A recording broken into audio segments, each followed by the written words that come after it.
This week we're talking about mid-latitude weather, or weather where we live. So I wanted to start just looking at a future predicted, emphasis on the word predicted, weather map. This is the United States with weather map showing cold front right here. Another one down through eastern part of Colorado, western Texas. Stationary front back to the west. Very nice warm front across this part of the world.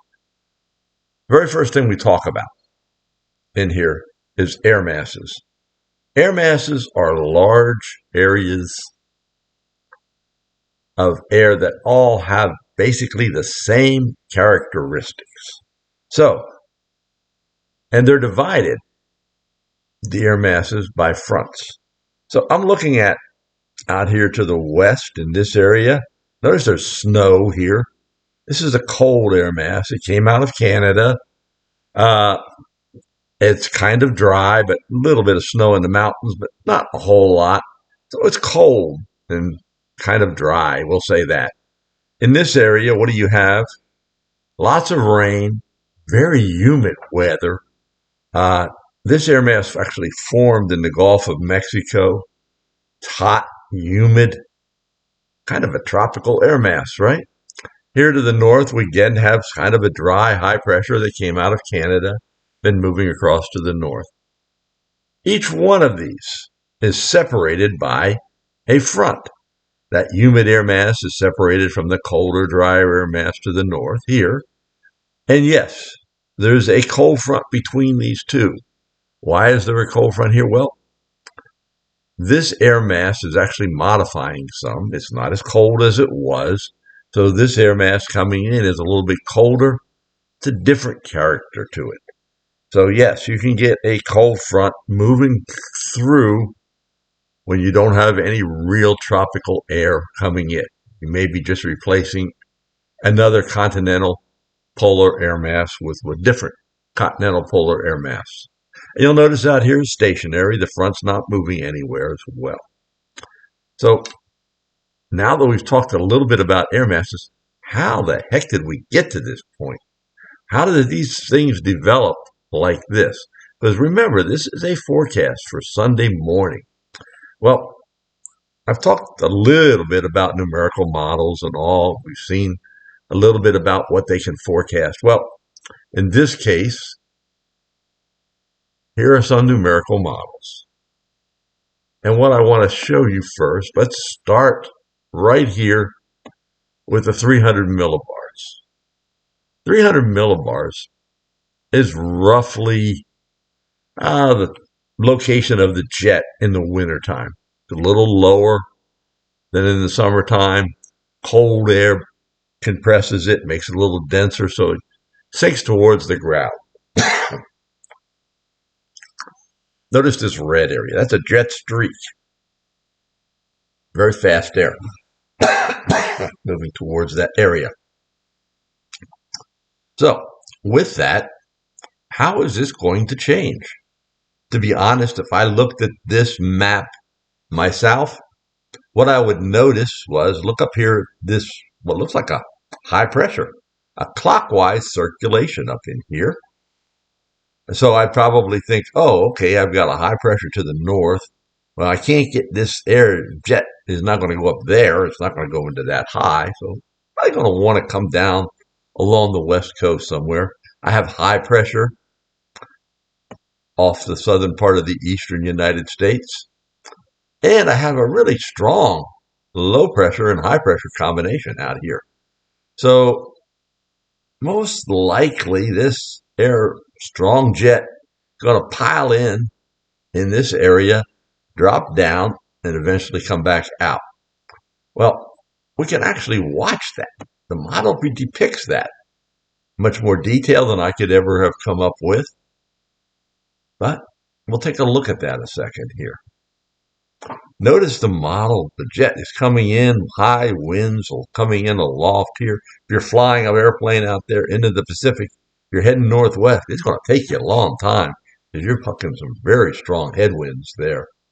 Notice how it deepens with time, developing it. The ridge out to the east of it is getting stronger. Okay, so if I have a jet streak that's coming in like this, where's my divergence? Well, I have some right on the east coast. Notice how on the eastern side of it across Oklahoma and upper left, bottom right. So at the very last image here, I have outstanding divergence right across parts of the Midwest. Some up in here, some down in here. Actually, you have a combination of two maybe picking up. So you probably have some low pressure at the surface. Well, gee, didn't we just look at that? Oh, yeah, this is a meridional pattern, too. It is not a zonal pattern. Notice how, it goes all the way up into central Canada, comes down, goes all the way back up into central Canada. So this is a very slow-moving meridional weather pattern. It's pulling air down out of Canada, and it's pulling air up from the Gulf of Mexico, up into Canada. There is a tremendous temperature and moisture contrast going on here. And if I were to look now,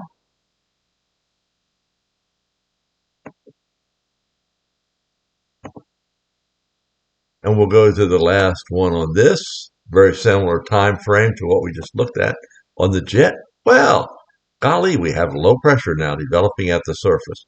The divergence aloft, and also we have high pressure up here where we have convergence aloft. So everything we're going to talk about this week, we've just put into play. We can actually see the warm front moving right through here at this point. High pressure up in here. Cold front coming through in this area, pushing in. So all of that lines up really well with the upper level pattern. So let's look a little bit at what we're supposed to be talking about this week. So this week we're going to talk about mid-latitude weather. So just talked about all these air masses, where they come from. Look at what we just looked at on that weather map. You have just identified a whole bunch of these types of air masses and where they're meeting. Remember, air masses are going to form under high pressure systems because the air is not moving real fast. There's not a strong wind there. So they're going to tend to develop over parts of the area. And we've already learned in the last chapter, right, that there tends to be high pressure right around 30 degrees north, low pressure around 60 degrees north. But between the two, there can be some other high pressure areas as well. Those locations of highs are where these air masses develop. Some might develop over the northern Pacific and be a maritime polar air mass. Some might develop in the desert southwest of the U.S. and be a continental tropical air mass. The characteristics are based on what the geography of that area is like. So, here are our fronts, stationary fronts. Don't move. The idea is they're just kind of oscillating where they are. Warm air always is lighter than cold air, so warm air is going to tend to go up over it. Stationary fronts don't have a steep slope necessarily. So, yes, there's going to be some showers and maybe even a thunderstorm near the front. But the further north of the front you get, away from that stationary area, the clouds are going to get higher up and thinner, because actually warm air is higher up, right? Because it is going over the cooler air, which is going to be denser. So you can actually see if this front was moving towards the north, say from a warm front like this, what are you going to wind up with? You're going to start seeing cirrus clouds come in, then some altostratus, then maybe some nimbostratus, maybe some stratus cloud as you get closer to the warm front. And the cold air is going to be thickest to the further north you are, away from that warm front. You might actually get some snow at the beginning as the warm front's moving towards you. The warmer air is getting thicker. Cold air is getting thinner. Precipitation probably is going to change. Maybe it'll change to ice. Maybe it'll eventually change to all rain.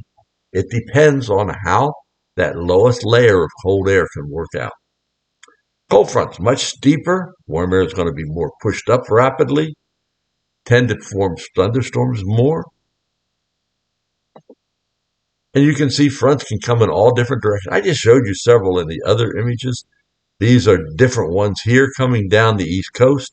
This is called a backdoor cold front. Most cold fronts come from the west to the east or northwest to the southeast.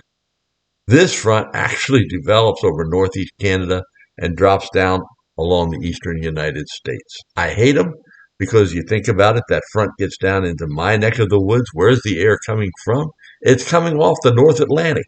North Atlantic is cool and moist. It's also running into the Appalachian Mountains here. What happens? You wind up with an uplift from the geography of the mountains. You wind up with clouds, a lot of cool weather. This is not a very thick, cold air mass. If I was able to rise up a mile up in the sky, I'd probably be in the warm air, but I'm not. So here is an occluded front. At the life cycle of a strong mid-tropical, extratropical low pressure system, you have one cold front maybe coming from the west. You probably have some warm air out ahead of a warm front to the east. That warm front isn't moving maybe as fast as the cold air to the west is. So what happens is that cold air to the west catches up to that warm front and pushes that warm air aloft. Now we have cold air on one side and maybe cooler, but not as cold of an air on the other side. And you can have the opposite. You can have just slightly cool, not as cool of air on the one side and colder air on the other. Cold occlusions tend to happen in most of the United States east of the Rocky Mountains. Warm occlusions typically happen out in the west coast. Why is that? Because the colder air typically would be over the Rockies, whereas the warmer air, but not as warm, coming off the Pacific Ocean. Here's the classic extratropical cycle. We just saw this form. I just showed you one developing in the Midwest. What happens is you wind up with this trough of low pressure developing. You have a cold and a warm front. Divergence up in here, so you begin weakly, slow developing low. Becomes a little more intense, more divergence, better lift, more temperature contrast. With time, you begin to get this occluded front, where this cold front has caught and passed this warm front, and eventually you get wild occlusion. Notice the comma head kind of shape to this. If you were to look at a satellite, when it reaches its mature stage, most extratropical cyclones have that shape. And extratropical cyclones are powered by the contrast in air mass. That jet gets stronger because there's a greater temperature contrast. If you didn't have that temperature contrast, that jet was not going to be as strong. So here we can see it happening, continuing to develop. Many times the dry slot moves in on the west side. Oh yeah, notice this triple point where you have an occluded front, a warm front, and a cold front. In that area, many times a new cyclone may eventually develop. If that does, some of the worst weather in the storm, heaviest rainfall, heaviest snowfall, whatever, might develop right along that occlusion. All right. A scientist at Penn State University took all of this and said, hey, let's look at it from a different perspective. Conveyors of different types of air mass. This is a conveyor belt model. So, I have low pressure off the east coast of the United States. I am pulling up a warm conveyor up and over that cold front to the north, right? So I am pulling warm air up from the tropics and into it. Same token, I have cold air to the north that's coming in and wrapping around this low pressure. Some of it's going north, some of it's going south. That is the cold conveyor that's coming in. Now, that cold conveyor is rising up here over this low, and as it's rising, clouds are formed, and you wind up literally with the comma head because of that cold conveyor pulling the moist air from the tropics westward, developing that comma head. Now, one of the other interesting aspects is where that low goes makes a huge difference. I could just as easily move this low from the Midwest and move it up the Appalachians. If I did that and you were in West Virginia, and I'll give you an example. We have a low pressure that's developed over Tennessee or the Gulf. Let's make it over Mississippi. That low is moving to the northeast. It's going to come up, we believe, on the west side of the mountains of the Appalachians. So it's going to come up through Charleston, Huntington area, Parkersburg area, and West Virginia, west of Beckley. You're now on the east side of that low. What are you going to get on the east side of that low? You're going to have warm air pulled up out ahead of it. Remember, the winds are out of the south there. So you pull up a lot of warm air. So you're probably going to start out, maybe it was a very cold air mass initially. As that warm front is coming at you, you start out with a little bit of light snow, but everything to the east side of that low is going to eventually change over to rain. Some of the deepest valleys may stay icy for a little bit because the warm shot of air is coming in just above them. Even there, eventually, they're going to probably mix out.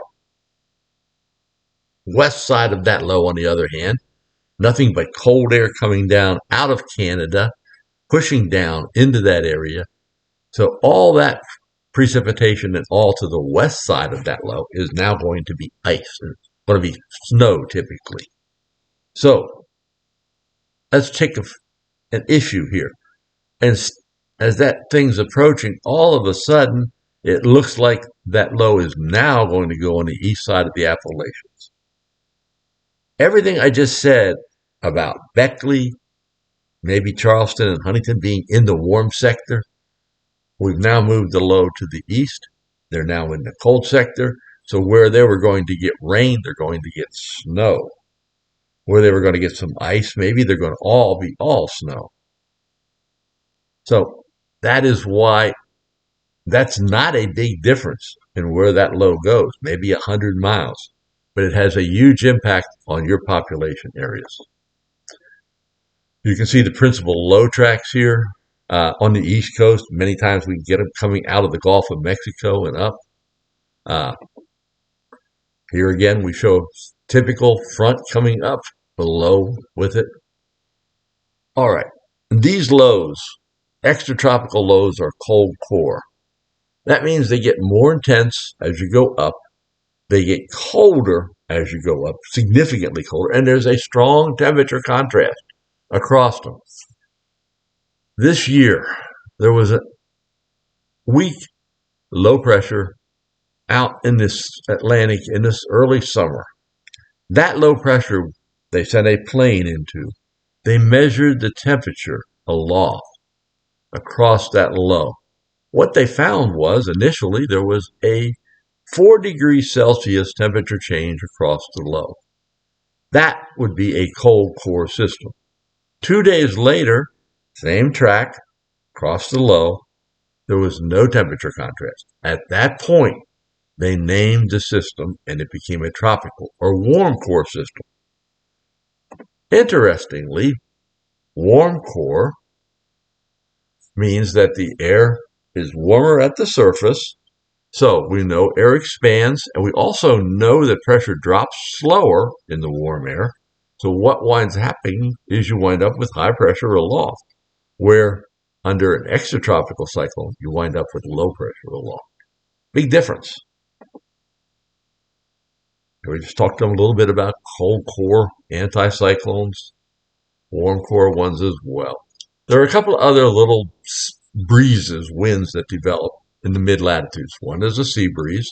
Think about it. There's a constant temperature change between land and water. At night, the ocean holds heat pretty well. It stays warmer. Land cools off. Oh, yeah, air's going to rise over the ocean a little bit more. Sink over land. You develop a circulation like that. Just the opposite happens during the day. And if the water temperature is cold enough, you can really get very strong, particularly in a really good heating day.